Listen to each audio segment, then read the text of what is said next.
All right, I got my watch at 2 o'clock. We'll call it the official time. Thanks everyone for joining us today. As you know, it's a little bit smaller group today. Summer schedules and all that. We'll be back up to full speed at the next meeting. Why don't we start by everybody have a chance to review the May 26th minutes? If so, motion and a second, please, and thank you. Motion to approve. Second. All right, all in favor? Aye. Opposed?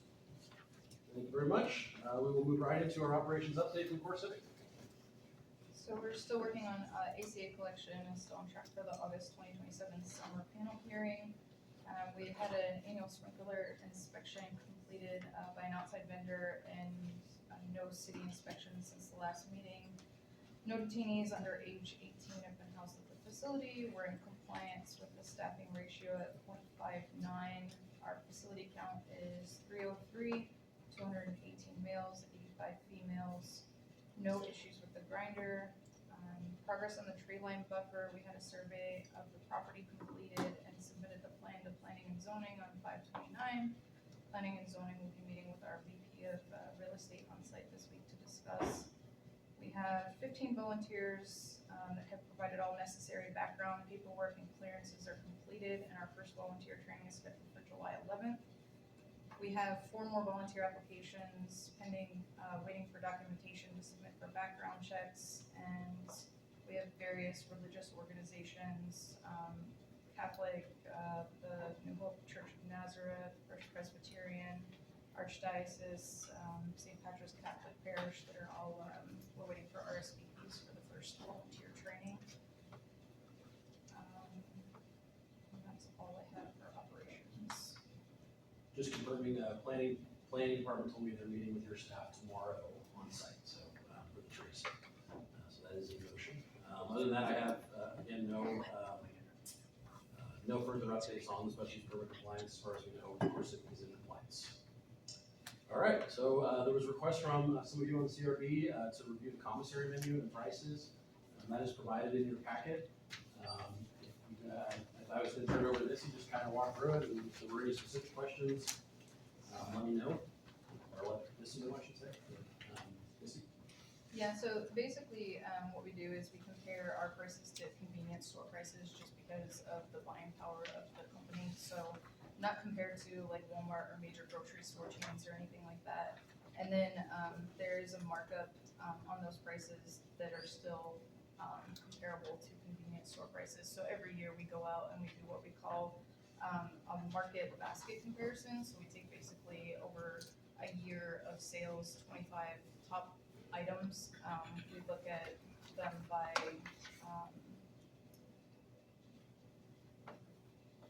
type. So we're not going to take like, 3 packs of ramen, different flavors. We're going to do like ramen, candy bars, OTC type stuff like that. And then we'll compare those to local convenience store prices and make sure that we're within the same pricing. And when we do that, we're generally under what the convenience store prices are. And then any of the overhead, if there is any, then we use that to purchase different recreational and different equipment and stuff like that for the population.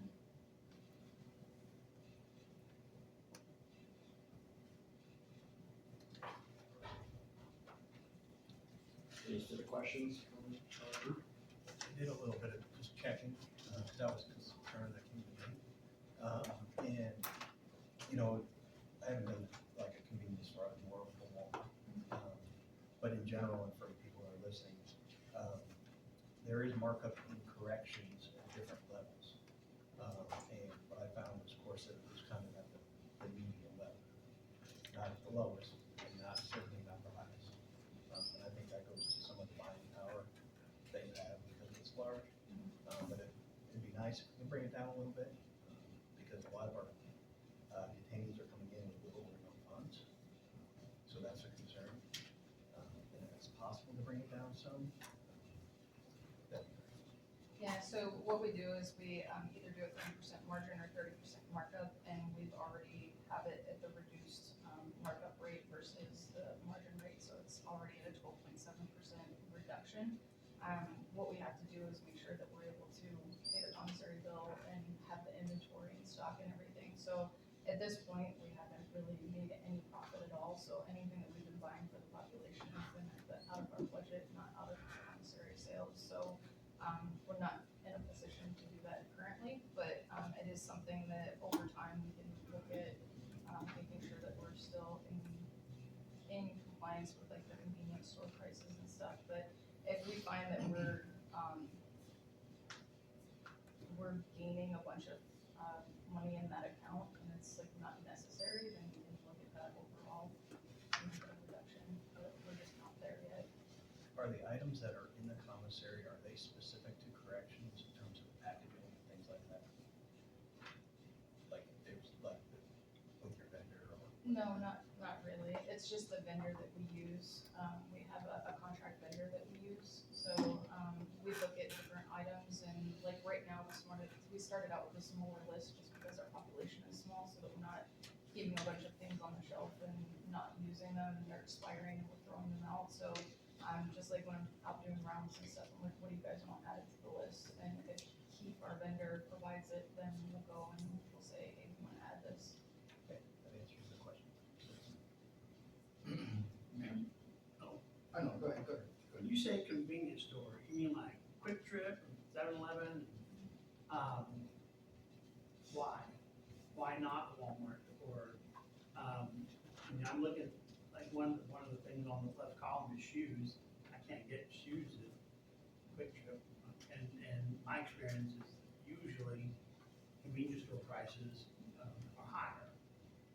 So I'm just curious how you arrive on that decision. It's the buying power of the company, so with 60 facilities, we don't have like the buying power that Walmart has, so we can't get the items at the same price that they Well, I buy get them that, for. yeah, I work at a small business. So we can't sell at a loss from what we're purchasing for. I do that too. I just find it interesting that the convenience store that you're comparing to. That's what we're purchasing at, so the purchase price that we're buying at is comparable to the purchase price of a convenience store. So the price that the vendor would sell to a Quick Yeah. Trip is the same as the price that they would sell to you. Right. Instead of the price they would sell at Walmart, because they can buy it in commercial. No, I get that. So are you? Sorry, Well, my question is kind of like a combination of everybody's name. My background is corrections, so in my previous facility, right, we have exactly what you have, like a commissary that is contracted to Keeping, which is the company that produces all the packaging for those items and whatnot. But would also have a agency comfort items that we provide to them in the need that they don't have the money to buy two-things. Do you provide those necessities if they don't have the funds? Yeah, we provide them every week, so it doesn't matter if they have the funds or not, they're just provided regardless. So they, like hygiene items, paper, pencils, stuff like that is provided regardless. And then if you're indigent, then you're also able to get like postage and things like that as well. Okay, all right, yeah, because, like I said, I don't know if you have vocational programs that they could allow, like, you allow them to like work for, to get funds, and that way they go ahead and purchase, right? Majority of the money might come from family members depositing into the PDFs accounts and all that. So when I was looking through the list, I was like, and I see like shoes, I see toothpaste, which is covered items and stuff like that. I was like, well, how can they don't have it, right? So that was something it just popped in my head. Like, man, I hope that they have some type of funds that they provide those items that they don't have. So yeah, that's my question. Yeah, there's standard issue, and then we also have voluntary work programs as well. So if they want to work in the laundry, food service, commissary, dorm porters, stuff like that, they're able to work if they want to as well. Also, you do provide professional money. Oh, okay, awesome. Thank you, ma'am. Let's see, I've got a question. So they can purchase these items and stuff like that, they can take them into their, do they have to eat them? Or if it's food, water, whatever, out in the open, or they can take them in the bay, their sleeping quarters, what's that whole stipulation on that? No, so it gets delivered to their housing unit and then they just take it to their cell. So where do they put the things that they have? Or maybe I just missed it, but are there shelves for them to, or do they have to put it on the floor? No, they have, commissary bags that they can keep their property in, so, secure property bags, and there's tables and chairs in the cells that they use as well. And so, and you're, not bound, it's not, but you have to go with the supplier? That's who our contract's with, so unless we're gonna break the contract, then, yeah, that's who we're bound to. Okay.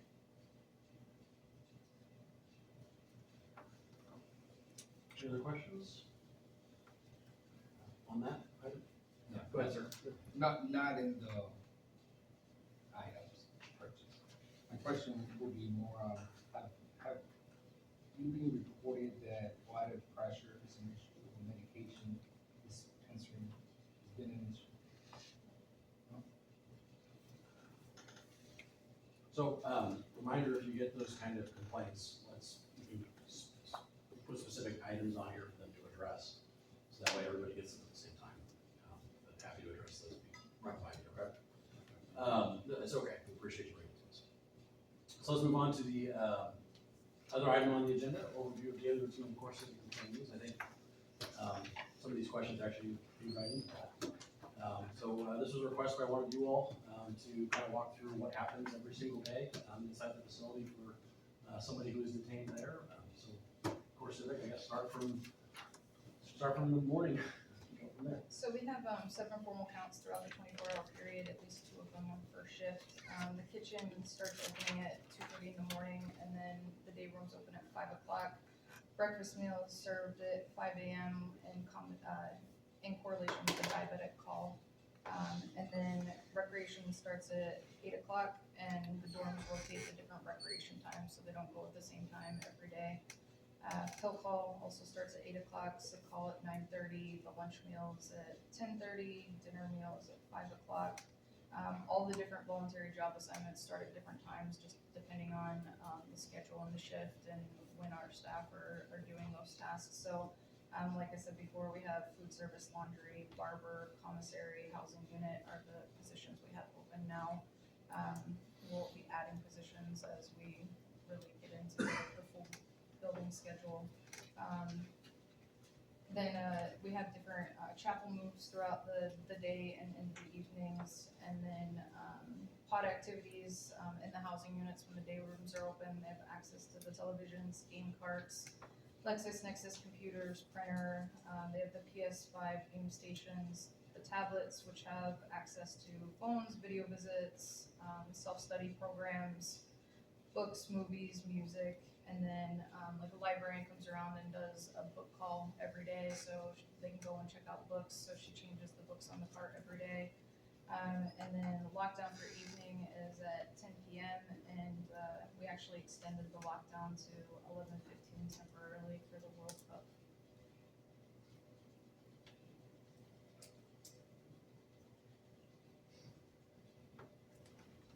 So these are by, what do you call them, pods? So these are by pods. So everybody in the pod is scheduled for the same thing at that time.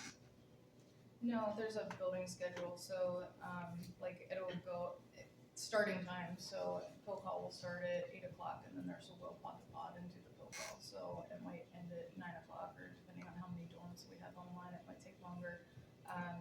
Sick call starts at 9 o'clock, so by the time we get through the full building, it'll vary on the time that it ends and how many sick calls are put in for the day and how many we have to see. So, recreation schedule, we have at least 7 rec rotations a day, so they change on a rotating schedule depending on what time you have recreation. So L-Pod might go at 8 o'clock today, they might go at 11:30 the next day. It just rotates so that you're not always having an 8 a.m. rec slot. How's that communicated to them? Everything's posted in the bulletin boards in the housing units, and then, they get a handbook when they come in, so like all the rules and schedules and everything are in the handbook as well. They posted just in multilingual. What's the discretion that you have? So CoreCivic has, obviously, as a corporation, has specific standards that you have to follow, I'm sure, obviously. How much power do you have as a warden here on the day-to-day to kind of change that, to take an assessment of what the detainees are dealing with or what they're asking for? How much power do you have to change that? You're talking about the building schedule? The billing schedule, or, I mean, what is the level of power that you have here? Well, I mean, my team and I are the ones that create the building schedule, but we have to make sure that we get everything that needs to fit and to meet all the standards in the day. So when you're dealing with 20 pods and satellite feeding and pill call and all those things, there's not a lot of room to fit everything in and meet all of your standards. So, we have a little bit of wiggle room, but when you're building it, you're really building it based off of your counts, making sure that your medical needs are being met, that the meals are aligning with your diabetic calls. So when you're putting these things together that have to be together, it's, there's not a lot of, space to move some things around. There's a little bit, but it's kind of making sure that we're meeting, the time that you're allowed to have between meals, the number of counts you're allowed to have, or have to have, and just meeting all of the sick call requirements and recreation times and visitation times and all of that stuff. When are religious services, is that daily, weekly? So right now, we're just doing, like based on requests of different groups that want to go to the chapel. So we're really waiting on getting the volunteers in so that we can start building a schedule around when they're able to provide services. So once we get our first, training completed and we get times and dates and stuff, then we'll start putting that on a calendar and pretty much working around when they're able to come in. You mentioned tablets as a mean of communication. You have somebody assigned to review what is being taught or sent out. Yeah, we have an investigator and we also have an STG coordinator, so they're able to put in a request so that they can listen to phone calls or review messages, and it's really based on a kind of an as-needed basis if there's a reason for us to have a concern. Yeah. Anything that has a red flag will be in your attention, correct? That's what I thought, but just wanted to ask.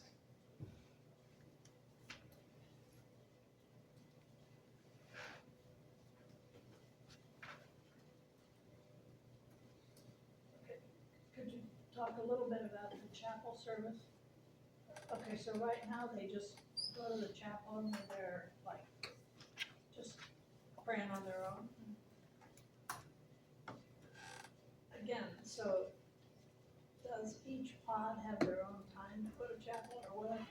I'm in one pod, you're in another one, you're in another one, and I decide I wanna go to the chapel at 2:15, and so do you, and so do you. Do we all three get to go? No, that's what, they have to put in a request and then we have to put it on the schedule so that they can go. So they can go individually. It doesn't have to be the whole group going in. Well, they can do individual prayer whenever they want, and we have like religious items and books and everything in the units, so they can actually have individual prayer in their dorms if they wanna do that. But if they wanna go and actually have like a group study or Okay. Bible study or, So Then- that's then what they you're can go talking as a about group. with the chapel. Yeah. Okay, thank you. But they can be from different pods as long as they're the same classification, or? Yeah, so same gender, same classification.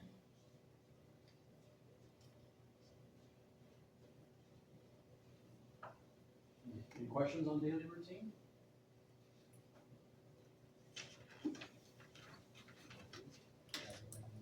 Okay. I wanna come back to, some of the questions you had about that. I wanna make it clear, we're not brushing those aside. We're trying to find a way to make this more structured. And so, I want, if you guys, especially as you all on the CRB, you guys are hearing these, you're having these conversations, you're hearing these complaints, bring them to us and put them in writing, and we will address them, and we will, the that's what this is here, that's what we're here for, right? And, again, we'll make it clear we're not ignoring those concerns. We're just trying to find a structure by way we do that, if that makes sense. Thank you, sir, appreciate it. Again, the agenda items we've presented so far have been kind of your requests. So if you have more, send them to us. I appreciate Sister Michael for the idea of the daily routine, of course, it contains. I think the next coming meetings we'll be discussing, as they get the religious services on board, we'll be discussing those programs and how they work and interact with each other. If there's other items that you'd like to see overviews of, employees, that you'd like to hear, like we had the court officer last month come and talk with us, specific people that you think would be helpful, let us know. We want this to be, beneficial for you as a group. So I apologize that both commissioners couldn't make it today. They were both previous obligations, but we will be back up to full speed next month. So if you guys give us some ideas that we can run with, please do. Okay. All right. So, go I ahead, sir. I know that you've been contacted by email about a lot of concerns. Is this the time to address some of those? I got 2 pages of stuff, and I know you got the same email that I got. Can you start going through them? So a lot of those items are not under the purview of the special use permit. So part of it is we need to maintain what we can do under the, under what our authority is from the city's perspective, right? So some of that information is things that we don't have the power or the authority to ask of CoreCivic. So we need to be able to filter through this.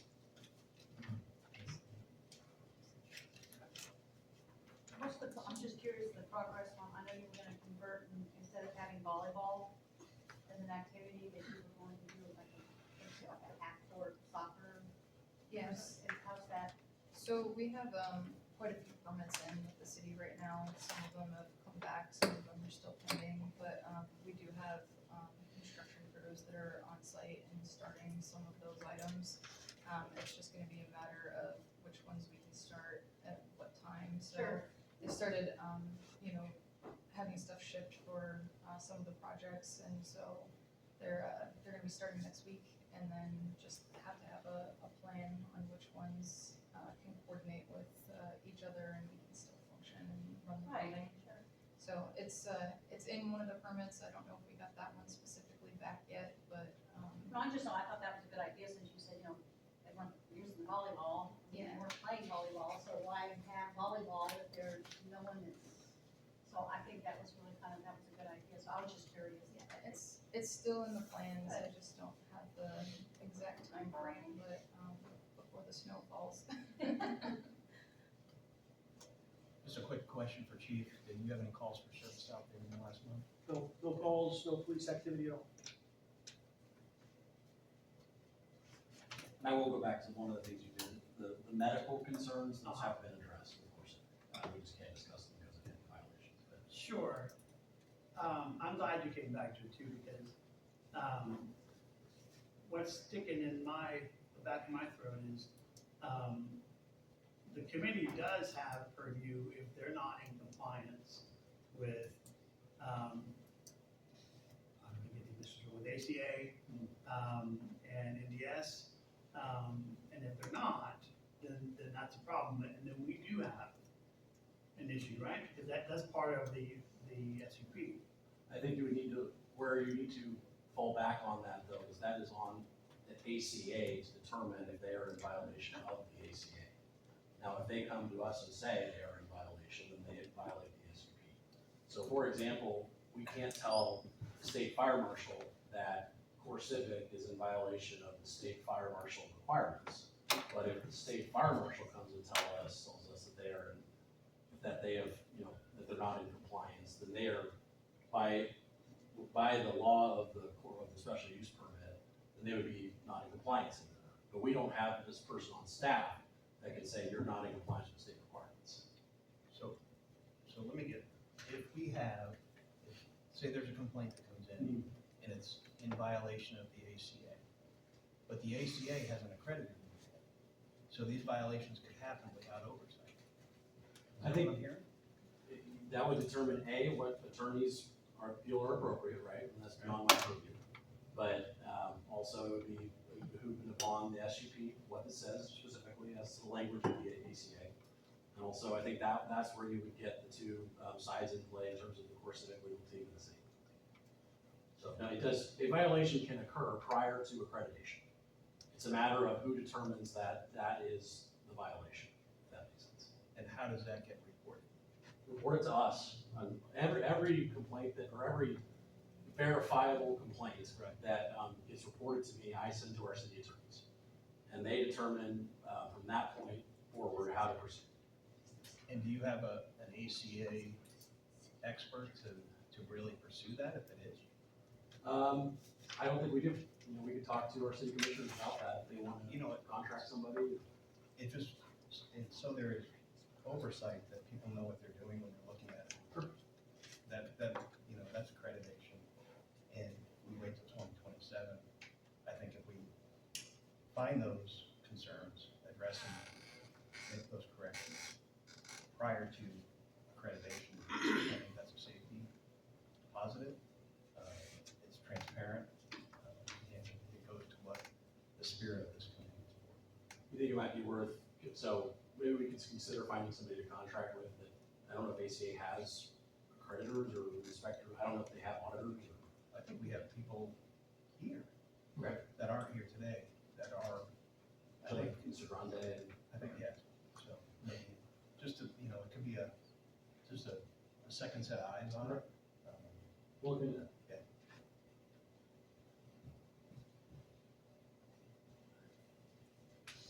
So I'm a little confused right now.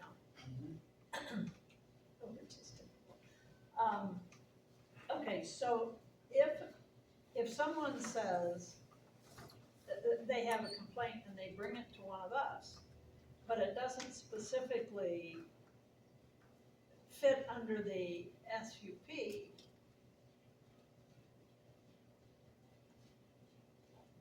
so where's the transparency? I mean, how do we make sure, and I'm not being critical, because I think, we met with, Misty, some of the sisters, met with them and kind of drilled them a little bit in a nice sort of way. So I think, I mean, I'm not saying that I have anything that I think, but say somebody does come in and they say, well, someplace it was that somebody needed a blanket, and then the response was, we gave them a blanket. Okay, but what if somebody says to me, I'm cold at night and I need a blanket, and says to him, I'm cold at night and I need a blanket. Now, it's one person who's making the same, but what if there are 10 people who say, and where's the accountability for them to answer that, yes, we took care of it? Am I making sense? No, yeah, you are making sense. So maybe a good future topic sooner than later for conversation is who is the correct agency to enforce those things. So keep in mind, we are not the only agency that has, that has enforcement power with CoreCivic. Our group right here is specific to the SUP. But there are other groups that can help with those things. Minor complaints, it just kind of depends on if it meets the requirements of the SUP or not. Some will and some won't. And so, but maybe it's worth having a sit down with all of you, kind of walking through, what agencies are responsible for what, where that specific authority lies. But just from a perspective of kind of day-to-day things like that there really isn't much enforcement power from the city's perspective as the SUP operates. Right. If you get into major, life safety issues, then we're talking, something that we could probably do. So then shouldn't there be some discussion between the ACA and whatever the others are, it was all those initials, and us, so that we all are on the same page? So we can do that. I don't know if ACA has the same concerns that, the community does, right? So, that's an entirely different agency. Keep in mind, there is the federal agency is the client, they may not have some of the same concerns either. So, the enforcement power is limited, and the enforcement power is limited to the action of the SUP. Hey, Scott. Yes, sir. I've got a question. It's kind of tagging on that. When it comes to something that's verifiable, when it comes to something that is then answered, what is the depth of that? So let me use the blanket situation that you just brought up. At whenever we ask something, we need to be able to say, okay, that answer was sufficient or it was not sufficient. And so we need to understand that this group, I think, always want to understand how we calculate that. That blanket situation, if that came up, I think we could easily say that's a safety situation, that's a dignity situation, that's humanity. If that question was posed and Misty was right here and she said, we did take care of that. That's a simple thing where someone could say, okay, that's internal, she took care of it. Do we say, okay, we believe that? Or do we then say, well, we need someone to go and verify that? There's that situation. There's something that's bigger where maybe a bunch of people say, okay, the food is always cold. This never happened. I'm just saying the food is always cold. That's something that obviously we need eyes on. So obviously we would say, okay, if Misty said, yeah, it's been done, that's something that we would say, that's probably bigger. That's a potential health risk. We don't know if it's real. We don't know if it's not, but we need to verify that.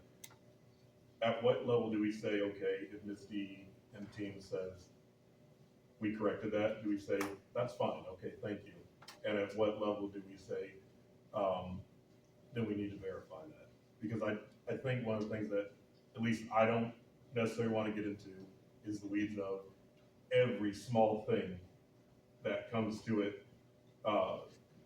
Misty says, we took care of it, but we say, nope, we have to go back and check. But I also don't want to get to the point where when big things are brought up, then we, at the same time, we just say we ignore it.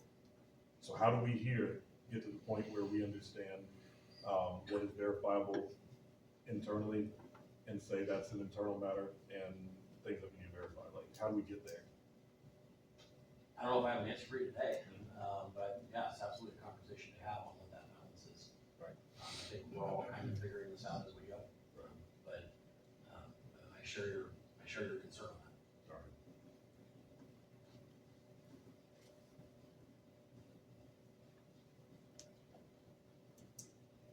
All right. Anything else? Okay. Oh, by the way, reminder, I did send you all an email, and I will remind you that the next month's meeting will take place at Bethel A&E here in Leavenworth. Reverend Parker Mothershed volunteered their church. Will remain open to the public like always. It'll take place at their kind of fellowship room. And we will send you all an address and post that publicly, obviously. But it will not be here next month. All right. Thanks, everybody.